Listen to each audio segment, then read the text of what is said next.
snaring wire, which is most of your common like hardware store wire. The best wires to use is any sort of braided wire, okay? This stuff eventually, as you twist it, it will break. So we need to think about if we capture a critter in this, and what do critters do when they get captured? They start twisting. Will it eventually break out? So we need to set these up where ideally we can get to them, because as it's captured and starts to squirm and squeak and make those noises, other predators might be keyed into it, and that could definitely be an issue. So the easiest way to do this is you take your length of wire and take one stick. You go once, twice. Then I'm going to take this guy, I'm going to airplane it. Alright, I'm going to keep a little bit of a pigtail. I'm just going to go like this. I compress this guy down. So I'm just squeezing it. Then I run this right back through. Like that. Now when I'm keeping this little tab out here, is this is a fur catch. So if something's going through here, catch on its fur, its feather. It just gives me a little bit extra advantage. See how it just catches? And as it goes through, the critter essentially just condenses this down. And the great part on this is when this wire squeezes down, sometimes this can bend, or this will create a hard bite. When it creates a hard bite like this, it almost locks it in place. So this right here will slip all the way around to its neck. Now if we're gonna go place this in a trail system, all right, because this is where it comes in actually targeting. So what we're going to look for is game trails or indications that critters are moving throughout an area, right? So this comes up a good little scout of the area, a little recon of the area. And let's just say, for the play of this scenario, we have a game trail that's running right through here. Okay, it's running right laterally along this tree, and it's going right up underneath this tree. And I have some open space. What I'm going to want to do is I'm going to want to create the same pathway for that animal to take, but I also want to make sure that I can control his direction of movement. So what I'm going to do is, this is a little bit open, so over here I'm going to give this a little bit more obstacle.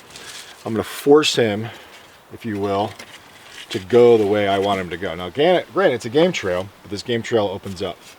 So maybe I do this. I'm kind of creating a natural funnel, a natural pathway.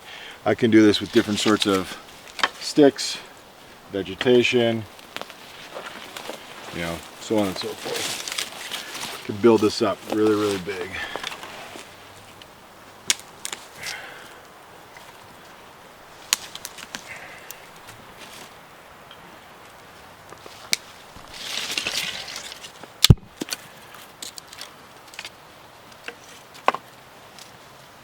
So now, and I can make this as big or as small as I need to, just in reference to the size of that game trail. So this is my trail right through here. All right, this is where I'm going to take my snare. I'm going to hang it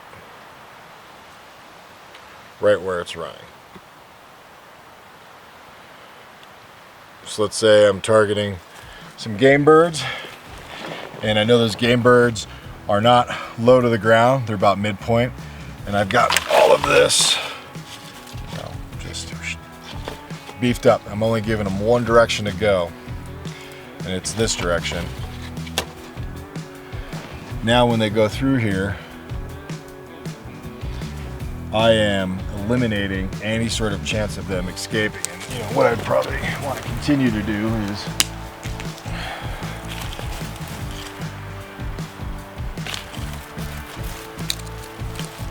block that side off a bit.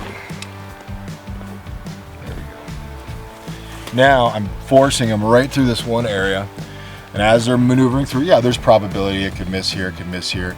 But if this was a little bit bigger loop, let's say I'm going after some big grouse,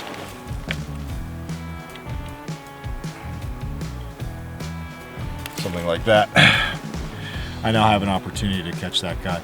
Just as he walks through, he comes through, his head gets caught and looped, this cinches down, and as he pulls, this tightens up around his neck, his wings, whatever the case may be, and now he's stuck.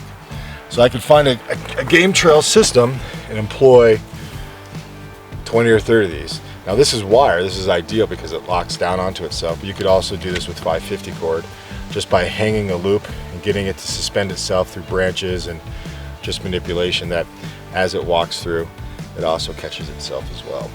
So real simple. This is a very easy thing to create, do.